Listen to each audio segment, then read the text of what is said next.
দুই ব্যক্তিকে আল্লাহ তাআলা জাহান্নাম থেকে উঠাবে, জাহান্নাম থেকে তুলে আনবে, তুলে আইনা মাঝখানে জান্নাত এবং জাহান্নামের মাঝখানে খালি জায়গায় রাখবে।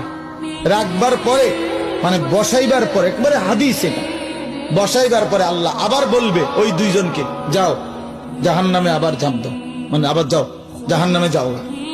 তো একজন এক দৌড়ে জাহান্নামের দিকে যাই, এই জাহান্নামে ঝাঁপ দিবে, আর আরেকজন আস্তে আস্তে হাইটা হাইটা দুই কদম হাঁটে আর পিছন দিকে আবার তাকায়, আবার দুই কদম হাঁটে পিছন দিকে তাকায়, এভাবে একটু একটু করে হাইটা হাইটা জাহান্নামে গিয়া পড়বে। তো আল্লাহ তাআলা আবার দুইজনকে উঠাবে, এই দুইজনকে উঠাইয়া প্রথম জনরে বলবে, তুমি এরকম দৌড় দিয়া জাহান্নামে পড়ে গেলা কেন?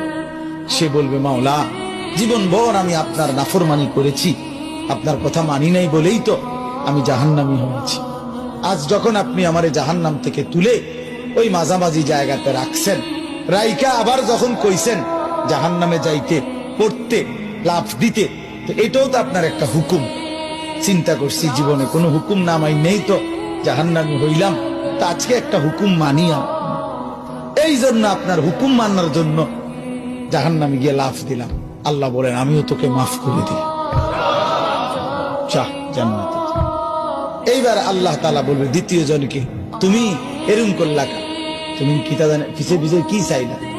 তো সে বলবে, মাওলা আমি তো জাহান্নামী, আমার আযাব তো হচ্ছিলই, তো আপনি যখন আমারে জাহান্নাম থেকে তুলে এই খালি জায়গায় আইনা বসাইলেন, আমি ভাবছি আপনার মায়া লাগছে, আমারে দয়া করবেন, আমি মনে করছি আমারে মাফ করে দিছেন বা মাফ করে দিবেন, এই জন্য উঠাইয়া আনছে। এখন আবার যখন আমারে জাহান্নামেই করতে কইছেন, যে আমি একটু একটু আগাইয়া পিছন দিকে চাই, আপনি কোনো ডাক দেননি, আপনার মায়া জানি আবার লাগেনি কোনো, আপনি আমারে ডাক দেননি। তো আল্লাহ